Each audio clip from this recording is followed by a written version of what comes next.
Good morning friends. मैं doctor V K Mishra from gastro hospital Swaroopnagar Kanpur. At the outset a request, ये scientific channel है, ये scientific deliberation है। मैं आपसे रिक्वेस्ट करूंगा इस चैनल को सब्सक्राइब करें और इस वीडियो को शेयर करें ताकि ये जानकारी ज्यादा से ज्यादा लोगों तक भेजी जा सके। नाउ ये बात बिल्कुल सही है कि जो भी हम खाते हैं वो हमारी स्मॉल इंटेस्टाइन में डाइजेस्ट होता है। ये बात सही है कि कुछ जो हम खाते हैं उसमें कुछ चीजें ऐसी होती हैं जिन्हें स्मॉल इंटेस्टाइन डाइजेस्ट नहीं कर सकती है। ये जो चीजें हैं पर्टिकुलरली शुगर्स या स्टार्चेस या फाइबर जो हमारे लार्ज इंटेस्टाइन में पहुंचते हैं, तो उसमें जो नॉर्मल हेल्दी गुड बैक्टीरिया होते हैं वो उन्हें फर्मेंट करते हैं और ये जो फर्मेंटेशन की प्रोसेस है उसमें गैस बनेगी। ये जो गैस बनेगी ये आपके पेट को फुलाएगी, आपको ब्लोट करेगी, अनकंफर्टेबल फीलिंग देगी और लेट्रिन के रास्ते से गैस पास होगी। ये बात सही है बिल्कुल कि हमारे जो इंटेस्टाइन है इसमें around 500 to 750 ml gas normally present होती है। ये बात भी बिल्कुल सही है कि रोज हम 14 से 20 बार on an average gas pass करते हैं, विच इज एंटायरली नॉर्मल। यह बात बिल्कुल सही है कि इस दुनिया में ऐसा कोई पर्सन नहीं है जो इम्यून हो कि उसे गैस बिल्कुल नहीं बनती है। यह एक मिथ है। गैस हर व्यक्ति को बनती है एंड पास होती है, which is entirely normal. Now gas के बारे में और फूड स्टफ्स के बारे में एंड लाइफस्टाइल के बारे में बहुत सारी भ्रांतियां हैं, बहुत सारे क्वेश्चन हैं, बहुत सारे शक हैं। जरा उनको एक एक करके देखिए। नाउ बहुत लोगों का ऐसा सोचना है कि चावल खाने से गैस बनती है। नॉर्थ इंडिया में लोग हैं उनको लगता है चावल खाएंगे तो गैस बनेगी।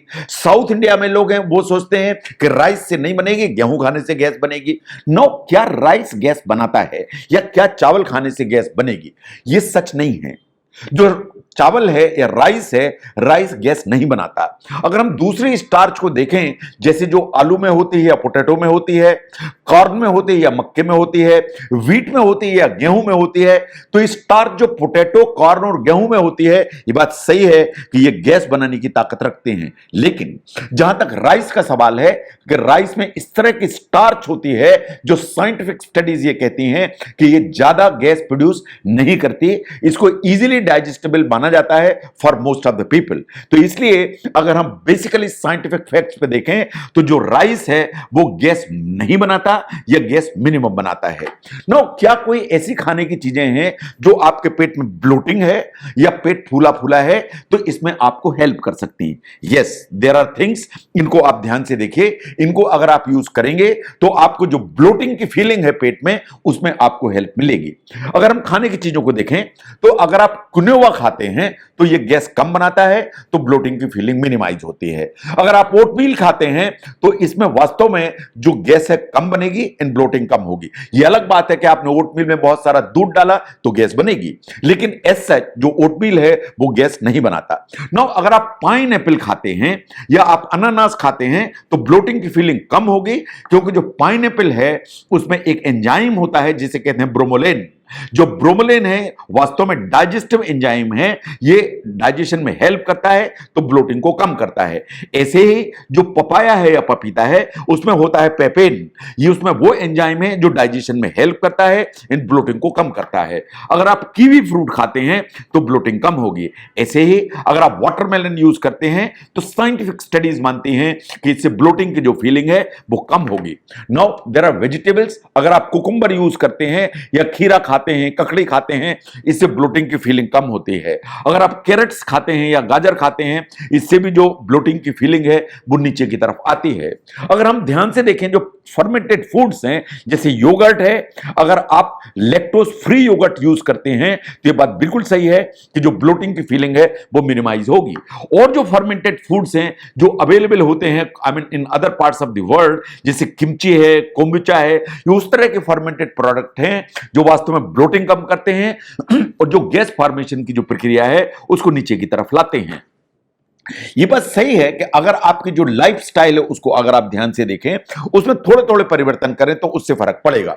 नो, अगर आप खाते बहुत रफ्तार से हैं जैसा आपको दिखाई दे रहा है इस एनिमेशन में, अगर आप बहुत रफ्तार से खाते हैं तो बहुत रफ्तार से अगर खाएंगे तो उसी स्पीड में आप एयर को स्वेलो भी करेंगे। तो आप बहुत तेज खाएंगे तो आप एयर स्वेलो करेंगे और आप एयर स्वेलो करेंगे तो वो पेट में जाएगी और ट्रैप होगी, और ट्रैप होगी तो ultimately small intestine large intestine से पास होती हुई लेट्रिन के रास्ते से निकलेगी एंड आपको एक अनकंफर्टेबल फीलिंग देगी। इसका मतलब यह है कि एक प्रॉपर डाइजेशन उसको ठीक रखने के लिए इट्स इंपॉर्टेंट कि आपको खाना धीरे धीरे चबा चबा के खाना चाहिए, क्योंकि आप तेजी से खाते हैं तो आप गैस को इंजेस्ट करते हैं और फिर आपको वो अनकंफर्टेबल ब्लोटेड की फीलिंग होती है जिससे आप परेशान होते हैं।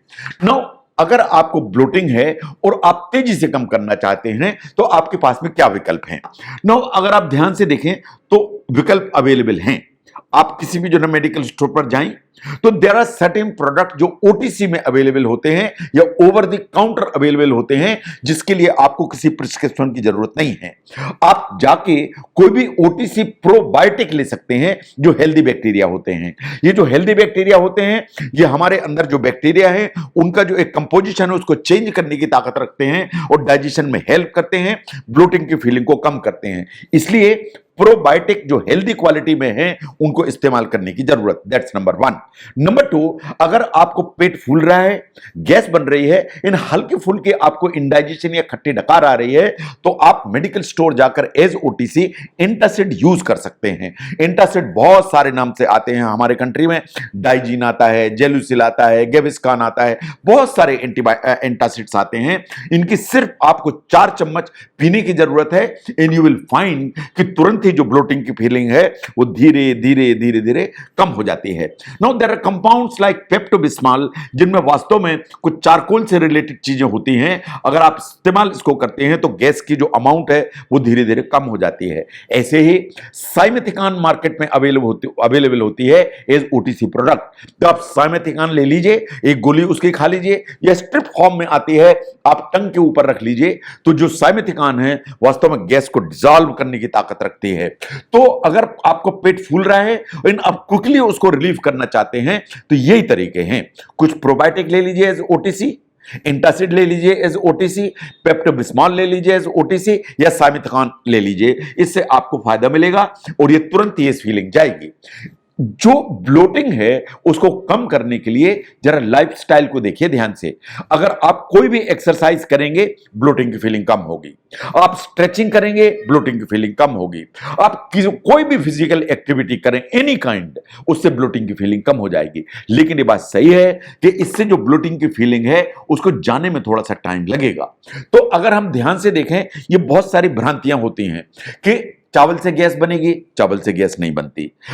जल्दी जल्दी तेजी से खाना खाएंगे तो गैस बनेगी नहीं, गैस आप एडजस्ट करेंगे और गैस महसूस होगी। क्या कोई खाने की चीजें ऐसी हैं जो गैस को कम कर सकती हैं? जरूर। अभी आपके सामने मैंने लिस्ट रखी, इसको एक बार ध्यान से देखिए। क्या कोई फिजिकल एक्टिविटी ऐसी है जो ब्लोटिंग की फीलिंग को कम करेगी? Definitely any exercise for that matter, but it will take a little time. तो गैस और गैस से रिलेटेड क्वेश्चंस उनको समझने में यह वीडियो हेल्प करता है, जरूर शेयर करें। मैं doctor V K Mishra from gastro liver hospital, Swaroopnagar, Kanpur. Thank you very much.